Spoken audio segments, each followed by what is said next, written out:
ರಾಜ್ಯ ಕಾಂಗ್ರೆಸ್ ಪಾಳ್ಯದಲ್ಲಿ ಸಚಿವ ಸ್ಥಾನಕ್ಕಾಗಿ ಸಾಕಷ್ಟು ಪೈಪೋಟಿ ನಡೀತಾ ಇದೆ. ಸಚಿವ ಸ್ಥಾನಕ್ಕೆ ಕುದುರೆ ವ್ಯಾಪಾರ ಏನಾದರೂ ನಡೀತಾ ಇದೆಯಾ? ಒಂದು ಸಚಿವ ಸ್ಥಾನಕ್ಕೆ 100 ಕೋಟಿಯಿಂದ 150 ಕೋಟಿ ಡಿಮ್ಯಾಂಡ್ ಇದೆ.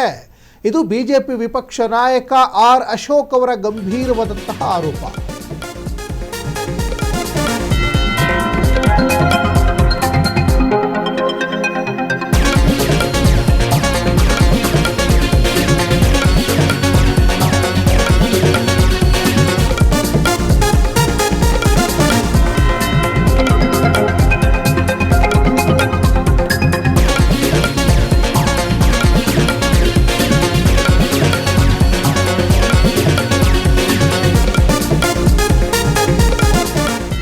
ರಾಜ್ಯ ಕಾಂಗ್ರೆಸ್ ಪಾಳ್ಯದಲ್ಲಿ ಸಚಿವ ಸ್ಥಾನಕ್ಕೆ 100 ಕೋಟಿಯಿಂದ 150 ಕೋಟಿ ಡಿಮ್ಯಾಂಡ್ ಇದೆ ಅಂತ ವಿಪಕ್ಷ ನಾಯಕ ವಾಗ್ದಾಳಿ ಮಾಡ್ತಾ ಇದ್ದಾರೆ ಆರ್ ಅಶೋಕ್.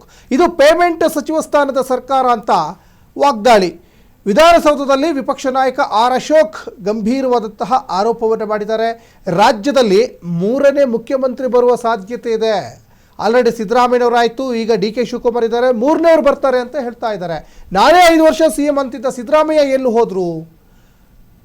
ಒಂದು ಸಚಿವ ಸ್ಥಾನಕ್ಕೆ 100 ಕೋಟಿಯಿಂದ 150 ಕೋಟಿ ಡಿಮ್ಯಾಂಡ್ ಇದೆ ಅಂತ ವಿಪಕ್ಷ ನಾಯಕ ಆರ್ ಅಶೋಕ್ ಹೇಳ್ತಾ ಇದ್ದಾರೆ. ಅಂದರೆ ಆರ್ ಅಶೋಕ್ಗೆ ಒಂದಿಷ್ಟು ಮೂಲಗಳಿಂದ ಮಾಹಿತಿಗಳು ಬಂದಿರ್ಬೋದು. ಯಾಕಂದರೆ ಅವರು ರಾಜಕೀಯದ ಆಳ ಅಗಲವನ್ನು ಚೆನ್ನಾಗಿ ತಿಳ್ಕೊಂಡಿದ್ದಾರೆ. ಜೊತೆಗೆ ಒಂದಿಷ್ಟು ಆಧಾರಗಳನ್ನು ಇಟ್ಕೊಂಡು ಹೇಳಿರ್ಬೋದು. ಮತ್ತು ಸಾಕಷ್ಟು ಜನ ಈಗ ಆಕಾಂಕ್ಷಿಗಳು ಇರೋದಂತೂ ಸತ್ಯ. ಯಾಕಂದರೆ 20 ಸ್ಥಾನಕ್ಕೋಸ್ಕರ 70ಕ್ಕಿಂತ ಹೆಚ್ಚು ಜನ ಈಗ ಆಕಾಂಕ್ಷಿಗಳು ಕಾಂಗ್ರೆಸ್ ಪಾಳ್ಯದಲ್ಲಿ ಸಚಿವ ಸ್ಥಾನಕ್ಕೋಸ್ಕರ ಪೈಪೋಟಿಗೆ ಬಿದ್ದಿದ್ದಾರೆ.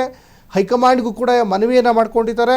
ಸಿದ್ದರಾಮಯ್ಯನವರ ಸಂಪುಟದಲ್ಲಿರುವಂತಹ ಅನೇಕ ಮಾಜಿ ಸಚಿವರುಗಳು ಡಿ ಕೆ ಸಂಪುಟಕ್ಕೆ ಸೇರ್ಪಡೆ ಆಗಲಿಕ್ಕೆ ತುದಿಗಾಲಲ್ಲಿ ನಿಂತ್ಕೊಂಡಿದ್ದಾರೆ. ಜೊತೆಗೆ ಡಿ ಕೆ ಶಿವಕುಮಾರ್, ಸಿದ್ದರಾಮಯ್ಯನವ್ರದ್ದು, ಬಿ ಕೆ ಹರಿಪ್ರಸಾದ್ ಅವರ ಪಟ್ಟಿ ಈಗ ಹೈಕಮಾಂಡ್ ಅಂಗಳಕ್ಕೆ ಹೋಗಿ ತಲುಪಿದೆ. ಅದ್ರ ಜೊತೆಗೆ ಹೈಕಮಾಂಡ್ ಕೂಡ ಈಗ ಸಾಕಷ್ಟು ಚಿಂತನೆಯನ್ನು ನಡೆಸ್ತಾ ಇದೆ. ಏನೇ ಇವಾಗ ಲೆಕ್ಕಾಚಾರಗಳನ್ನು ಹಾಕಿ ಅಳೆದು ತೂಗಿ ಸಚಿವ ಸ್ಥಾನಕ್ಕೆ ಏನು ಪೈಪೋಟಿ ನಡೆಸ್ತಾ ಇದ್ದಾರಲ್ಲ, ಸಚಿವರನ್ನಾಗಿ ಇವಾಗ ಮಾಡಿದರೂ ಕೂಡ 2028ರ ಒಂದು ವಿಧಾನಸಭಾ ಚುನಾವಣೆಯ ದೃಷ್ಟಿಕೋನದಲ್ಲೇ ಇವಾಗ ಸಚಿವರನ್ನಾಗಿ ಮಾಡ್ತಾರೆ ಈಗ. ಆದರೆ ಯಾರಿಗೆ ಅವಕಾಶ ಸಿಗ್ತದೆ? ಒಂದು ಕಡೆ ಈಗ ಹೊಸಬರು ಸಾಕಷ್ಟು ಜನ ಇದ್ದಾರೆ. 4-5 ಬಾರಿ ಗೆದ್ದಂತಹ ಅನೇಕ ಕಾಂಗ್ರೆಸ್ನ ಹಿರಿಯ ಶಾಸಕರಿದ್ದಾರೆ. ಯಾರಿಗೆ ಕೊಡ್ಬೋದು, ಯಾರನ್ನು ಸಂಪುಟದಿಂದ ಕೈ ಬಿಡ್ಬೋದು, ಎಲ್ಲವೂ ಕೂಡ ಸಾಕಷ್ಟು ಚರ್ಚೆಗೆ ಗ್ರಾಸವಾಗಿರುವಂತಹ ವಿಚಾರನೇ. ಇವೆಲ್ಲ ಬೆಳವಣಿಗೆಗಳ ನಡುವೆ ಪ್ರಿಯಾಂಕರ್ಗೆ ಕೂಡ ದೆಹಲಿ ಪ್ರಯಾಣ ಮಾಡಿರುವಂಥದ್ದು ಮತ್ತಷ್ಟು ಕುತೂಹಲಕ್ಕೆ ಕಾರಣ ಆಗ್ತಾ ಇದೆ. ಇನ್ನು ಡಿ ಕೆ ಶಿವಕುಮಾರ್ CM ಆಗಲಿಕ್ಕೇ ಅವರು 3 ವರ್ಷ ಕಾಯಬೇಕಾಯಿತು ಈ ಸರ್ಕಾರದಲ್ಲಿ. 2.5 ವರ್ಷ ಅಂತ ಮಾತಾಗಿತ್ತು ಅಂತ ರಾಜ್ಯ ರಾಜಕೀಯ ಪಡಸಾಲೆಯಲ್ಲಿ ಗುಸುಗುಸು ಪಿಸು ಮಾತುಗಳ ಜೊತೆಗೆ ಬಹಿರಂಗ ಹೇಳಿಕೆಗಳು ಕೂಡ ಕೇಳಿ ಬರ್ತಾ ಇದ್ವು. 3 ವರ್ಷ ಸಿದ್ದರಾಮಯ್ಯನವ್ರನ್ನ ಅಧಿಕಾರದಿಂದ ಕೆಳಗಡೆ ಇಳಿಸಿ CM ಸ್ಥಾನಕ್ಕೆ ಏರ್ಲಿಕ್ಕೇ ಡಿ ಕೆ ಶಿವಕುಮಾರ್ಗೆ 3 ವರ್ಷ ಬೇಕಾಯಿತು. ಈಗ ಸಚಿವ ಸ್ಥಾನಕ್ಕೋಸ್ಕರ ಸಾಕಷ್ಟು ಡಿಮ್ಯಾಂಡ್ ಮಾಡ್ತಾ ಇರುವ ಬೆನ್ನಲ್ಲೇ 100ರಿಂದ 150 ಕೋಟಿ ಡಿಮ್ಯಾಂಡ್ ಇದೆ ಅಂತ ಆರ್ ಅಶೋಕ್ ಕೂಡ ಗಂಭೀರವಾದಂಥ ಆರೋಪವನ್ನು ಮಾತಾಡಿದ್ದಾರೆ. ಏನು ಮಾತಾಡಿದ್ದಾರೆ ನೋಡ್ಕೊಬರೋಣ. ಮಂತ್ರಿಗಳಿಲ್ಲದೆ ಅಧಿವೇಶನ ಕರೀತಾ ಇದ್ದಾರೆ. ಅಲ್ಲಿ ಈಗ ಯಾರ್ಯಾರು ಮಂತ್ರಿಗಳಾಗಬೇಕೋ ಅವರೆಲ್ಲ ಪೇಮೆಂಟ್ ಮಂತ್ರಿಗಳು. ಈಗ ಏನಿದ್ರು ಫೈಟಿಂಗ್ ಏನಾನ ಡಿಮ್ಯಾಂಡು ಸ್ವಲ್ಪ ಗಲಾಟೆ ಮಾಡೋರನ್ನೆಲ್ಲ ಮಾಡಿಬಿಟ್ಟಿದ್ದಾರೆ. ಫಸ್ಟ್ ರೌಂಡಲ್ಲಿ ತಕರಾರು ಮಾಡೋರು, ಮುಂದೆ ಮಾಡಲಿಲ್ಲ ಅಂದರೆ ತಕರಾರು ಮಾಡ್ತಾರೆ, ಧಮಕಿ ಹಾಕ್ತಾರೆ ಅನ್ನೋರನ್ನೆಲ್ಲ ಮಾಡಿಬಿಟ್ಟಿದ್ದಾರೆ. ಮುಂದೆ ಮಾಡೋರೆಲ್ಲ ಪೇಮೆಂಟ್ ಇದು ಭಾರತ್ ಜೋಡೋ ಮಾಡ್ತಾ ಇದ್ದಾರಲ್ಲ, ಹಂಗೆ ಮಂತ್ರಿ ಜೋಡೋ ಯಾತ್ರೆ ಇದು ಎಲ್ಲ.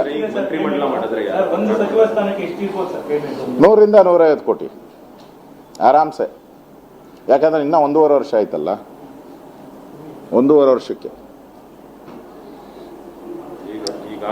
ಹೇಳ್ತಾ ಇದ್ರಲ್ಲ ಮೊನ್ನೆ ಕಾಂಗ್ರೆಸ್ ಅವರು, ಸಿದ್ದರಾಮಯ್ಯ ನಾನೇ 5 ವರ್ಷ ಮುಖ್ಯಮಂತ್ರಿ, ಮುಂದಿನ ಬಡ್ಜೆಟ್ಟು ನಾನೇ ಅಂದ್ರು. ಎಲ್ಲೋದ್ರಪ್ಪ ಈಗ ಸಿದ್ದರಾಮಯ್ಯ? ಕಾಂಗ್ರೆಸ್ ಪಾರ್ಟಿ ಅವಾಗ 2 ಮುಖ್ಯಮಂತ್ರಿ ಆಗೋದ್ರು. ಇನ್ನೊಂದು ಮುಖ್ಯಮಂತ್ರಿ ಯಾವಾಗ ಬರ್ತದೋ ಗೊತ್ತಿಲ್ಲ. 3ನೇ ಮುಖ್ಯಮಂತ್ರಿ ಬರೋ ಅವಕಾಶನೂ ರಾಜ್ಯದಲ್ಲಿ ಕಾಣಿಸ್ತಾ ಇದೆ.